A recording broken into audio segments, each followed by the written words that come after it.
वक्त एक अजीब चीज है ना। दुनिया का सबसे बड़ा और शायद सबसे क्रूर कहानीकार ये अपने अंदर न जाने कितने साम्राज्यों के उठने और गिरने की दास्तान समेटे हुए है। इतिहास की किताबें तो हमें अक्सर सिर्फ ऊपरी बातें ही बताती है, लेकिन कुछ रहस्य ऐसे होते हैं जिन्हें जमीन के इतने नीचे, इतनी गहराई में दफन कर दिया जाता है कि सदियां बीतने के बाद भी वो दुनिया के सामने नहीं आ पाते। आज के इस विश्लेषण में हम एक ऐसे ही रहस्य की बात करने वाले हैं जिसने आज की एडवांस्ड दुनिया को भी उलझा कर रख दिया है। हम बात कर रहे हैं पद्मनाभा स्वामी मंदिर के उस रहस्यमयी और गुप्त तहखाने की जिसे वॉल्ट बी कहा जाता है। यकीन मानिए, ये सिर्फ एक नाम नहीं बल्कि एक ऐसी अनसुलझी पहेली का दरवाजा है जो आपको सोचने पर मजबूर कर देगा। जरा सोचिए, अगर कोई आपसे कहे मैं नागबंधम का रक्षक हूं और एक ऐसी संपत्ति की रक्षा कर रहा हूं जो एक ही दिन में पूरी दुनिया की अर्थव्यवस्था को बदल कर रख सकती है, कैसा लगेगा सुनकर? ये कोई किसी फिल्म का डायलॉग नहीं है, बल्कि उस प्राचीन रक्षक का एक बेहद खौफनाक और सीधा नजरिया है जो उस बंद दरवाजे के पीछे खड़ा है। ये लाइनें सुनते ही हमें एहसास हो जाता है कि यहाँ दांव पर आखिर लगा क्या है। हम यहाँ किसी साधारण तिजोरी की बात बिल्कुल नहीं कर रहे हैं, बल्कि एक ऐसे खजाने की बात कर रहे हैं जिसका इम्पैक्ट पूरी दुनिया पर पड़ सकता है। तो चलिए इस कहानी की गहराइयों में चलते हैं और उन तथ्यों को देखते हैं जहां से इस पूरी मिस्ट्री की शुरुआत होती है। बात है साल 2011 की, जब भारत के सुप्रीम कोर्ट ने एक बेहद ऐतिहासिक आदेश दिया। इस आदेश में इस प्राचीन मंदिर के गुप्त तहखानों को खोलने का फैसला लिया गया और जैसे ही ये काम शुरू हुआ, सच कहूं तो पूरी दुनिया की नजरें इसी पर टिक गईं। $1 ट्रिलियन, जी हाँ, आपने बिल्कुल सही सुना। जब मंदिर के 5 तहखानों को खोला गया जिन्हें vault A, C, D, E और F नाम दिया गया था, तो उनके अंदर से जो कुछ भी निकला उसने सच में सबके होश उड़ा दिए। एक अनुमान के मुताबिक इन 5 तहखानों में लगभग 1 लाख करोड़ रुपए से भी ज्यादा की संपत्ति मिली। जरा इस नंबर के वजन को महसूस कीजिए, 1 लाख करोड़। ये कोई मामूली रकम नहीं है, ये इतना बड़ा आंकड़ा है जो कई देशों की पूरी अर्थव्यवस्था को हिला सकता है। अब आपके मन में सवाल आ रहा होगा कि आखिर इन तहखानों के अंदर मिला क्या?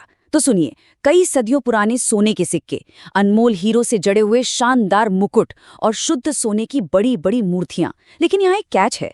सबसे हैरान करने वाली बात यह खजाना नहीं था, बल्कि ये था कि इतनी अथाह संपत्ति वाले इन 5 तहखानों को सुरक्षित रखने के लिए कोई जादू या रहस्यमयी तरीका इस्तेमाल नहीं हुआ था। उन पर बिल्कुल आम साधारण मैकेनिकल लॉक्स लगे हुए थे। मतलब इतने बड़े खजाने के लिए बस आम ताले? ये बात सुनने में बहुत साधारण लगती है, लेकिन यही वो चीज है जो बचे हुए छठे तहखाने के रहस्य को और भी अजीब बना देती है। इस खजाने की असल अहमियत को समझने के लिए इसे इतिहास के एक बहुत बड़े पैमाने पर रखकर देखते हैं।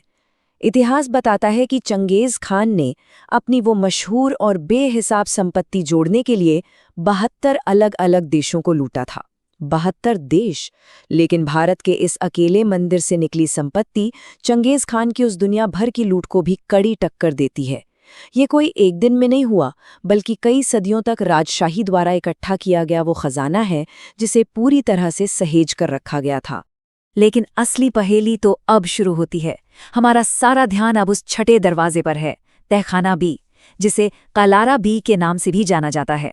जब 2011 में खुदाई करने वाली टीम इस आखिरी दरवाजे तक पहुंची, तो उनकी सारी आधुनिक तकनीक, सारा विज्ञान और सारी मशीनें सब धरी की धरी रह गईं। यहाँ आकर काम पूरी तरह से ठप पड़ गया, बिल्कुल एक डेड एंड। अब आप पूछेंगे कि ऐसा क्या था उस दरवाजे में? कलारा बी की बनावट ही अपने आप में बहुत बड़ा अजूबा है। इस दरवाजे पर कोई ताला है ही नहीं, कोई कुंडी नहीं, चाबी लगाने के लिए कोई की होल तक नहीं है। इसके बजाय इस भारी भरकम पत्थर के दरवाजे पर 2 बड़े बड़े कोबरा सांप उकेरे गए हैं, जैसे वो कोई बहुत साफ और सीधी चेतावनी दे रहे हों। बताया जाता है कि 16वीं शताब्दी में कुछ रहस्यमयी सिद्ध पुरुषों ने इसे हमेशा के लिए सील कर दिया था, और आज की हमारी एडवांस टेक्नोलॉजी भी इस दरवाजे को बिना तोड़े खोलने का कोई रास्ता नहीं निकाल पाई है। तो यहाँ सबसे बड़ा सवाल ये उठता है कि बिना ताले के इस दरवाजे को आखिर बंद कैसे किया गया? और यहीं एंट्री होती है एक बहुत ही दिलचस्प कॉन्सेप्ट की, नागबंधम, जिसे अंजनी मंत्र भी कहा जाता है। ये कोई लोहे या लकड़ी का बैरियर नहीं है, बल्कि विशिष्ट ध्वनि तरंगों या शक्तिशाली मंत्रों का इस्तेमाल करके किसी जगह को सील करने की एक बेहद प्राचीन तकनीक है। मतलब हम यहाँ एक ऐसे प्राचीन ताले की बात कर रहे हैं जो मेटल पर नहीं बल्कि साउंड और अकूस्टिक साइंस पर काम करता है ना कमाल की बात? लेकिन रुकिए, बात सिर्फ इस अनोखे ताले पर खत्म नहीं होती। जो चीज लोगों को इस दरवाजे को खोलने से असल में रोक रही है वो सिर्फ इसका डिजाइन नहीं है, इसके साथ कुछ ऐसी डरावनी किंवदंतियां और घटनाएं जुड़ी हैं जो दिमागी तौर पर लोगों को डरा देती हैं। ये सिर्फ एक बंद दरवाजा नहीं है, इसके पीछे कुछ बहुत ही गहरी और खौफनाक चेतावनियां छिपी हुई हैं। स्थानीय कहानियों और मान्यताओं की माने तो इस वॉल्ट बी के ठीक पीछे एक गुप्त सुरंग है और ये सुरंग सीधे समंदर की गहराइयों में जाकर खुलती है। लोग मानते हैं कि अगर किसी ने भी इस दरवाजे की सील को जबरदस्ती तोड़ने की कोशिश की तो समंदर का सारा पानी इस सुरंग से अंदर आ जाएगा। एक ऐसी भयानक बाढ़ आ सकती है जो शायद पूरे के पूरे शहर को ही हमेशा के लिए डुबा दे। अब ये सच है या फसाना ये तो कोई नहीं जानता, लेकिन ये डर किसी भी इंसान को रोकने के लिए एक बहुत बड़ा साइकोलॉजिकल बैरियर जरूर है। अगर हम इतिहास के पन्नों को एक साथ जोड़कर देखें तो एक बहुत ही रहस्यमयी टाइमलाइन बनती है। सोचिए, 5000 साल पहले सिंधु घाटी सभ्यता में बेहतरीन इंजीनियरिंग मौजूद थी। फिर 16वीं शताब्दी आती है जब सिद्ध पुरुष वॉल्ट बी को सील करते हैं। उसके बाद दूसरे विश्व युद्ध के दौरान की एक अजीब घटना और फिर आता है 2011 का सुप्रीम कोर्ट का आदेश। लेकिन 2011 के इस हिस्से में एक और बात है जिसने सबको चौंका दिया। जिस इंसान ने इन तहखानों को खोलने के लिए कोर्ट में याचिका दायर की थी उसकी अचानक और बेहद रहस्यमयी परिस्थितियों में मौत हो गई। इस एक घटना ने उन पुरानी चेतावनियों को एकदम सच और खौफनाक बना दिया। हम यहाँ किसी अंधविश्वास का समर्थन बिल्कुल नहीं कर रहे हैं, लेकिन इतिहास में ऐसे श्रापों के कुछ अजीब संयोग जरूर देखने को मिलते हैं।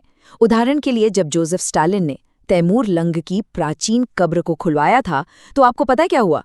उसके ठीक 3 दिन बाद ही हिटलर ने हमला कर दिया था।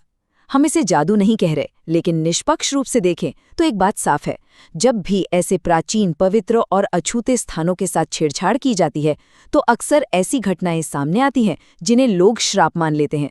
और वॉल्ट बी के साथ भी ठीक ऐसा ही ऐतिहासिक डर जुड़ा हुआ है। तो क्या ये सब वाकई कोई जादू है, कोई श्राप है, या फिर बात कुछ और है?